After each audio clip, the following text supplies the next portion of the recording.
What's good, guys? Welcome back to my YouTube channel. It's another From the Depths video.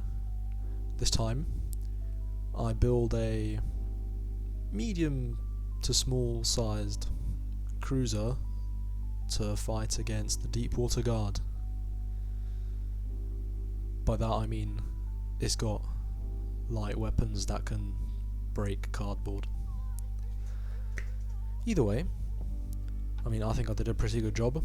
As you can see, I'm right here. I was designing a weapon of mass destruction because I wanted to have an actual weapon, because the boat I built in my other video, it was just simple weapons. So here I spent a while trying to make it not be trash, and in the end it weren't that bad. I think I ended up using armor piercing high explosive shells, like 150mm.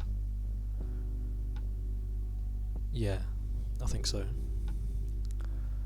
They're not the best shells, but as you can see, against the Pilferer, which is from the faction that this is intended to fight, it doesn't do that bad. Yeah, as you can see, it actually does quite well. I don't know why, but I made the turret cap in the designer,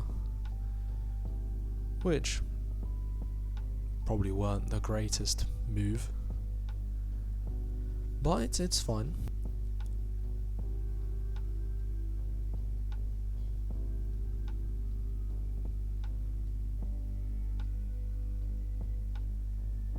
So yeah, then I started actually building the thing, the insanely powerful, not that great.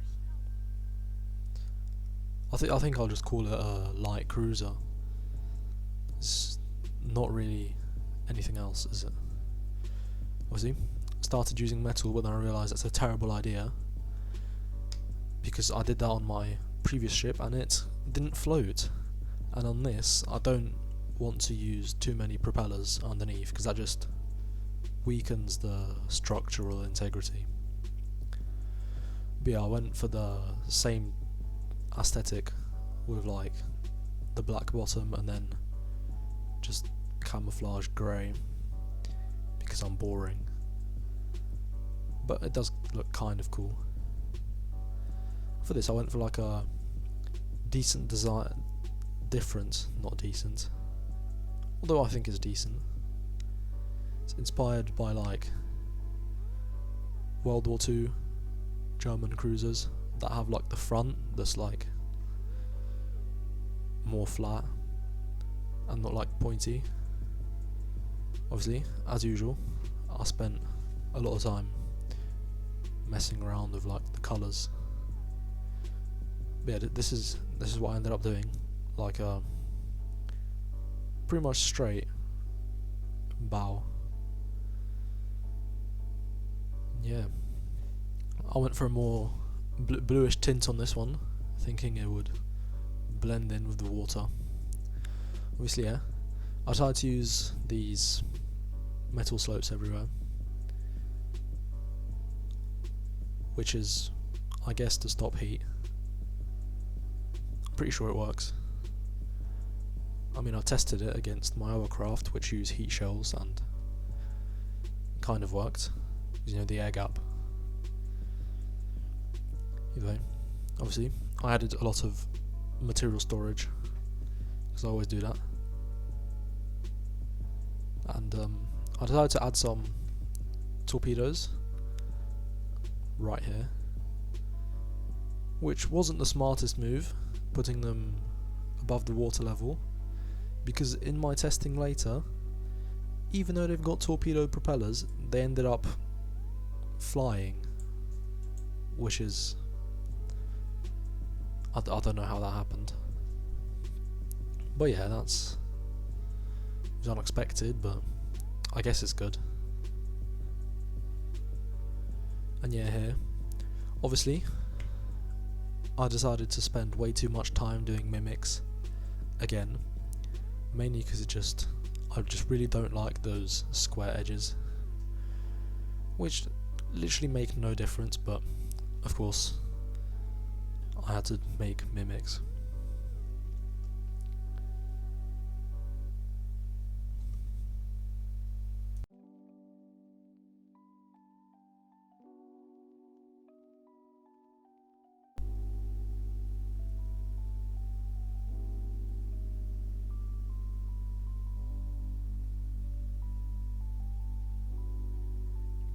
So yeah, for railings, also, instead of using actual railings, which this is actually a useful tip/trick. Instead of using railings, which can be broken by, I don't know, a light wind, I'll just use alloy mimics, which have more health. Which I guess it doesn't really matter, because railings getting knocked off doesn't really do anything. But still, I guess that's cool. For whatever reason, I decided to add some batteries at the front there, because I'm just obsessed with major engine power, which again made this craft a bit too powerful for what it should be. But at least it achieves insane top speeds, so it was all worth it in the end. Again, using more of that weird armor scheme. But yeah, overall at this point, I was pretty happy with what I've done. Although, I was pretty happy with my other boats I built and they weren't great, so... Again here, on this part, I don't know what it would be called. I spent too much time doing mimics. Because I guess instead of just using metal plates, I would rather just do tons of mimics. Which, to be fair, there are no 2 meter metal plates, but still, you could have just left it. No one really cares. And then yeah, of course, oh yeah, there were the flying torpedoes, don't know if you saw. But obviously, I just kept testing all my weapons all the time, because I'm paranoid of them not being able to turn.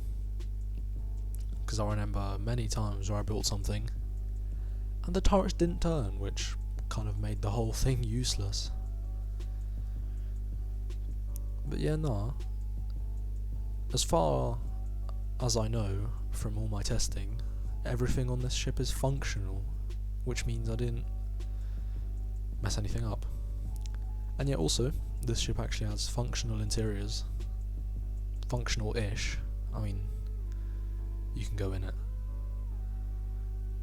And yeah, that, again, very excessive. Way too much fuel storage.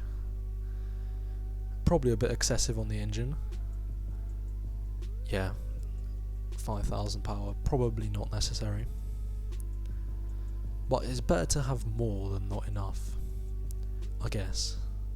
But then this thing probably burns a lot of materials, which is not very nice. Not nice indeed.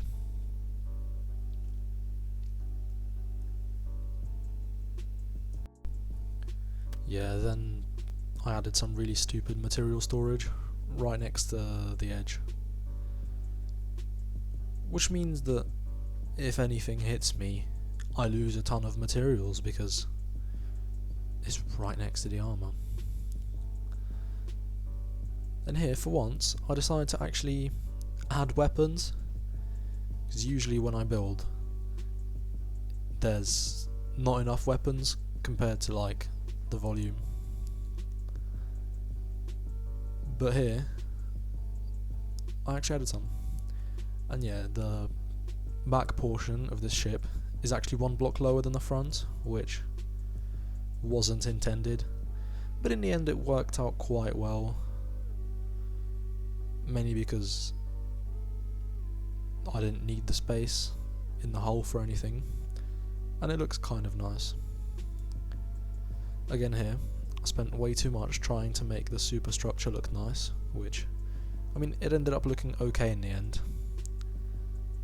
And, of course, I ended up building half of it without mirror mode, because I'm just that smart. Wouldn't be surprised if I built the whole thing without mirror mode.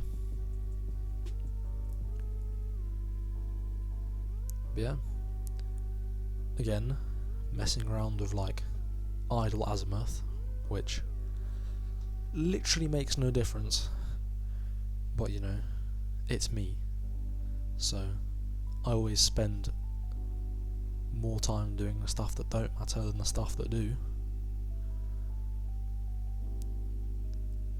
Well, I mean, at least this ship works, unlike the previous one. Which, okay, to be fair, the other one is an anti-air ship, which is the only reason it died to a marauder. But this thing, I can confirm, it does beat every deep water guard craft that is the same price as it. Which, to be fair, isn't hard. Well, I mean, it beat the Plunderer. No, not the Plunderer. The other one, the small Plunderer. The Prowler. Yeah. Which is a bit more expensive than it is. So that's a massive W. Again, I'm reusing the same window design from the previous build because I really like this window design. I think it's just nice.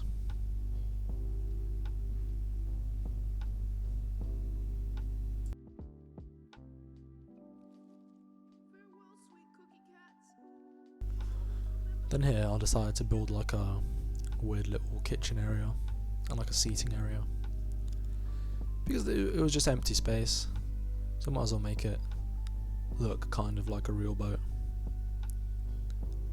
because I guess that's kind of cool. And yeah, then this back end I decided to put the AI there, which isn't the best idea, I don't think. Oh yeah, and then for whatever reason I spawned in my retrofit of a riverboat that I made a while ago, and I'm pretty sure it don't work because of the updates, but that was just to check for size. Anyway, yeah, here I covered the entire AI in applique panels, which I don't know if that's a good idea, but again, I saw someone else who's better at the game than I am do it, so must be great. Then here, obviously, as usual, I left a massive empty space, so I decided to use that opportunity to add a smokestack, which turns out you can't really mirror mode on a sideways sub-object, so I had to build the whole thing, which a bit of a waste of time, mainly because it doesn't even look that great. But then I still had a lot of empty space, so I decided to add some more simple weapons, yay. And missiles, to be fair. So it wasn't a total waste of space. Again, did it without mirror mode, because I always do stuff without mirror mode.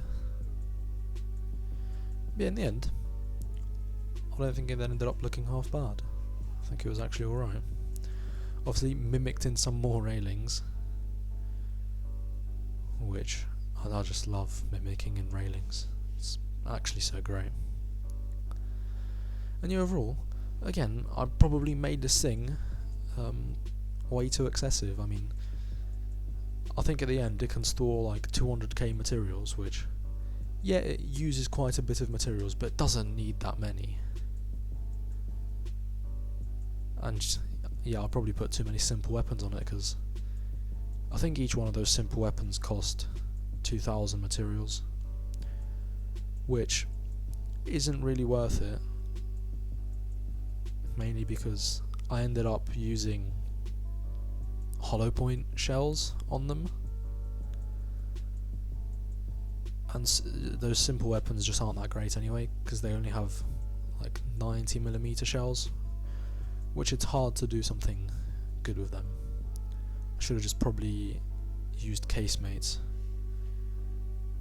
because they at least have bigger shells. But yeah, I moved on to the back end, which I'm actually quite happy with. It actually looks like it could be from a real ship, because on the previous one I built it was kind of improvised. Well, this one I actually think it turned out quite well. I even used some of the large rudders, which was great. And yeah, I also found out that spin blocks now can take input from like the AI control, because previously you actually used like control blocks, but now you don't, so that's great. Yeah, this time we used a different design on the propellers using, I think that's jet exhaust instead of just normal jet parts, which I mean it clipped through the propellers a bit, but overall I think it looks better, because you can't see them from the outside anyway. Yeah, again, had to do some upside down spin block stuff, which always just trips me out. Don't really know why. But yeah, overall, this thing goes 30 meters per second, which I found very surprising. Oh my god, need to learn to speak.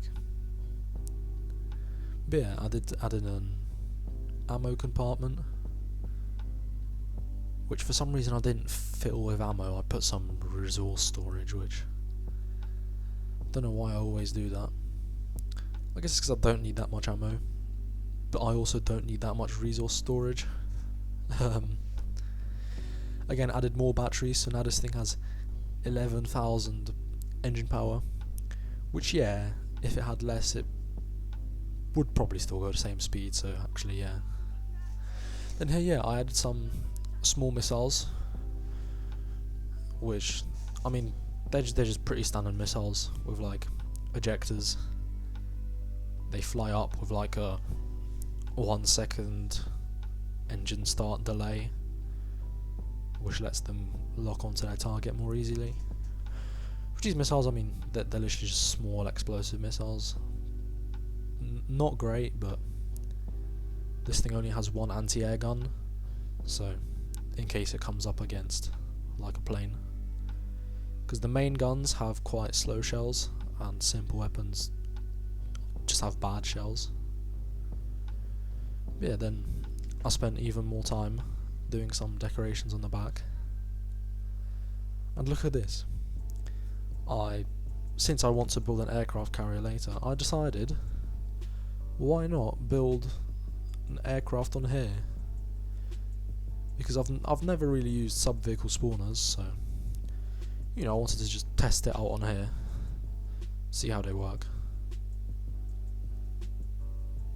And yeah, I ended up using a plane that, again, I built a while ago. It's quite outdated, and I mean, yeah, it works with any plane, so I'm gonna have to build another plane that isn't hopelessly outdated and doesn't die from like one shot of anything. But yeah, you know, I'm overall quite happy with this build. As you can see, I'm not the best of this. It took me a while to get the plane on the thing, and when I did get it on, I went to mess around with the AI, and when I came back, the plane had blown up. And also, yeah, issue with the sub-vehicle spawner, for some reason, when you change yaw or azimuth or whatever, it makes it roll, but when you change roll, it also makes it roll, so I don't think that's meant to happen. But yeah, the plane for whatever reason blew up. Literally no clue why. Yeah, literally no clue why. So I just added some repair tentacles, which I guess justifies the 200k resource storage that's on here. Then I just spent some time setting up turret restrictions, because I've had too many fights where the turrets like morph into each other or get stuck in parts of the ship, which, I'm gonna be honest, isn't very fun when it happened. And I decided to be a moron and not realise how mirror mode and stuff works. Then yeah, I did end up using the penetration depth, armor piercing, high explosive. And no, I actually didn't use hollow point, I just used normal high explosives on the simple weapons, which, if anything, makes them worse because they're such low gauge. It's fine. I mean, I tested it against the Pilferer, the Prowler, and just other from the depth ships, and it won all, so that's great. Yeah, that's pretty much it. Yeah, there's some screenshots of it fighting the Pilferer, and with that, that's the video over. Bye.